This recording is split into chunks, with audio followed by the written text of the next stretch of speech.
Right, so I've just come back from a ride, washed the bike, and yeah, found a couple of marks on the stanchions of my fork. Absolute pisser. Let's try and get this a bit closer. Let's put this up. Let's focus it in. There we go. So, not the biggest thing. I mean, this is my thumb. It's not the biggest thumb in the world. And, they're not the biggest marks in the world, but obviously, untreated, they can start chipping away at the seals. So, what I'm going to do first is just there's a bit of a burr on there. I can feel it. So, I'm just going to take that off with one of these, which is just a metal file for nails. Just get it down a bit, and then some clear nail varnish. Get it on there without creating any sort of bump. We'll get it filed down. We'll get it sanded down, and then hopefully we're in a good position to keep using this fork until I can replace the uppers. At the moment, the Fox and Marzocchi stock is just an absolute nightmare to get hold of. It'd probably be slightly easier for me to get hold of new forks, which I might do. But if I'm going to do that, I might go Fox 36 with root beer colour if I can. But let's. I'm going to file this down, and yeah, we'll see where we get to. I might make this worse than.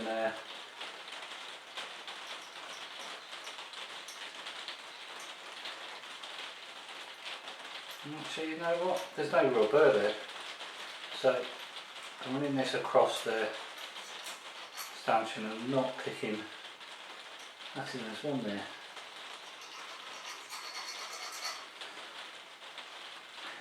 Important not to let any swarf or anything fall into the fork blowers.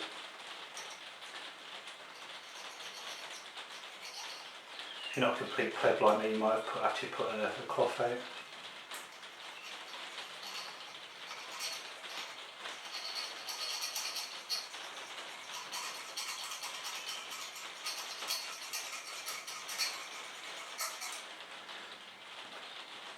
It's still very, very slight. I'm just going to wipe the swarf off with the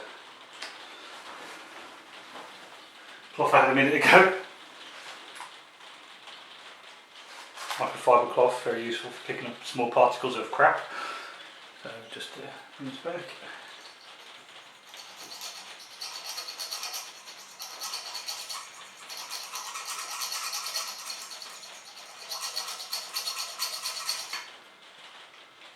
Definitely smoothing it out. The top one, there's nothing there. It's not burred, but you can hear the bottom one burr. As I say, it's just been very gentle, because last thing I want to do is obviously scratch the any more coating off the stanchions if I can help it.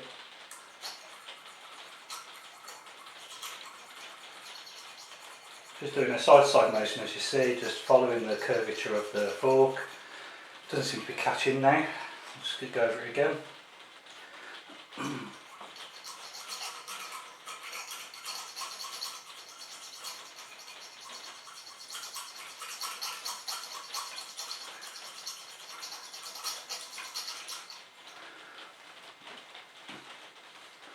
Obviously, if you're really precious about your forks and you really don't do this, maybe go to a professional.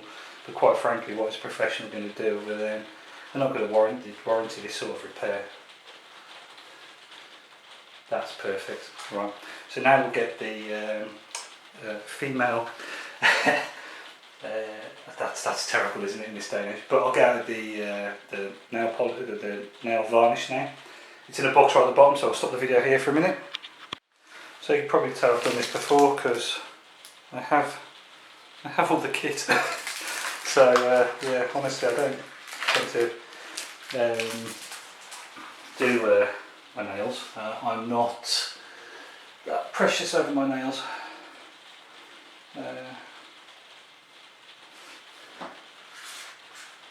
Which my wife wishes I did, to be honest, because my nails are a bit rubbish, so I'm going to use a very, very fine brush in some Sally Hansen double duty base and top coat.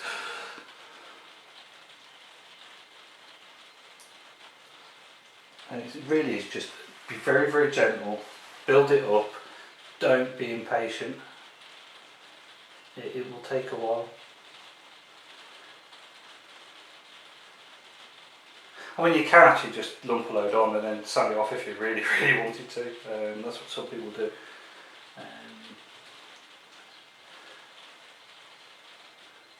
Some people might actually recognise the nail varnish from the carbon repair video I did.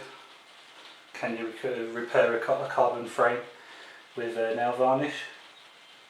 The general conclusion is you can, it just looks a mess, and actually this ain't going to look much better, to be honest.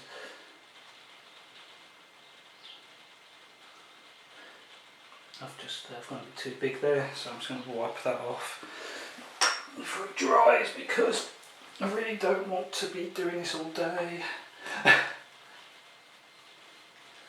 I'll try again. And as I say, you can lump it on and then, you know, sand down, use an emery board, something like that. Probably more, you know, specific for nail varnish. Or you, I mean, once you have the burst down, to be honest, you don't really need to do much more. It's, you might have a little bit of oil escape as your fork compresses, but you know, you generally will be alright. This is just to make sure that the coating doesn't really flake off anymore for me, to be honest.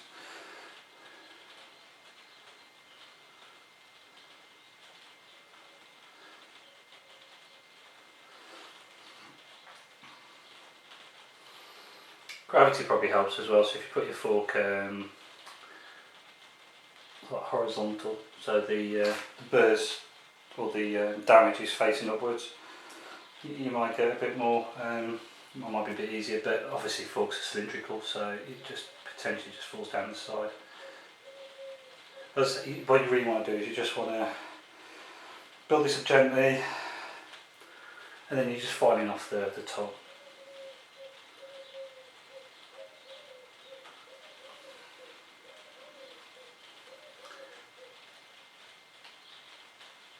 Right, we'll leave that to dry for a bit and see where we're at. Okay, so the first coat has dried, so I'm just going to quickly chuck on a second. I mean, I'm going to try and do this with just 2 coats, to be honest, so I ain't got time for this today, unfortunately. But whilst I do this, I was just looking up, could I get a 36 root beer fork in 29er 150 travel new? I can get probably a 160 and maybe swap out the air cartridges with this one, but to be honest, I really can't be asked for the hassle. Not when it's 1200 quid for a fork. This particular fork, it's a Marzocchi Bomber Z1, and it only cost me 550 quid brand new. Back in early 2020, just before COVID hit, from Start Fitness, I think it was. Been a good fork, to be fair, for the, I mean, 550 quid, it definitely was a good fork. The cheapest I can find them at the moment is about 607, something like that, from Winstable Bikes. So, I mean, if you want to, these were pretty burly to me.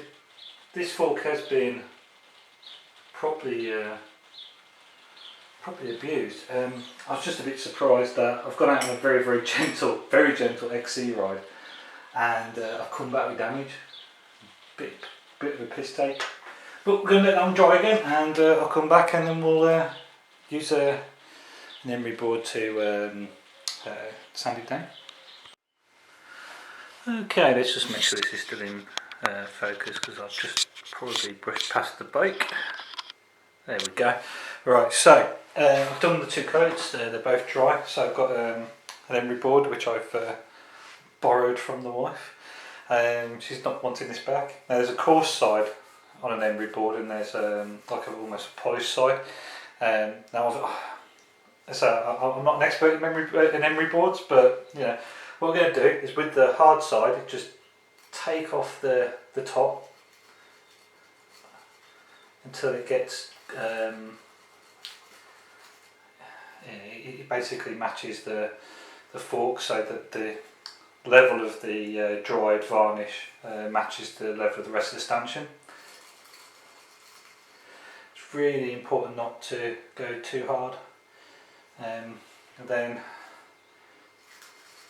use the soft one, which is it's a polished one, to be honest.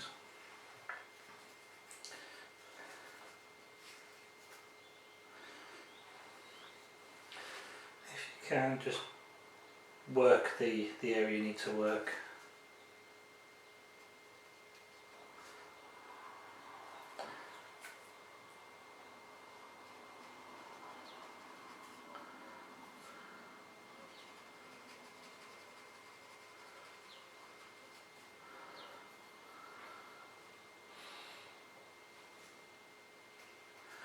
Cool. Right, now to finish this off, what I'm actually going to do is I'm going to use some basically some PTFE based bike protect stuff from a generic brand. Oh, just lost the top. Now this is actually fork safe. Apparently, actually improves the fork. But you know, I don't want it on anything else, so I'm just going to put the rag behind it. Just do that. And I'll just work it in with the supplied, branded from said manufacturer microfiber cloth.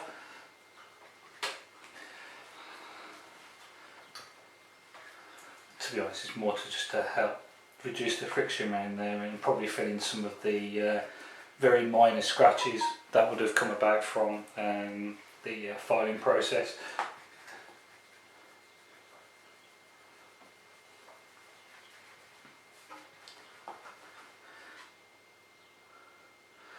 Yep, no burrs, quite smooth, can barely feel it, so yeah, job's a good one. Fork is good for now. Look, you know, and look, it's each their own whether they would be happy running a fork like this or in buying a fork like this. I say, look, quick repair. Would I be happy selling this fork? No. I'm probably, you know, if I was going to sell it, you know, majorly discount because of that. But look, you know, it will work, it will function as I need it to for now. And you know, if I need to buy a new fork in future, hopefully there's actually stock there.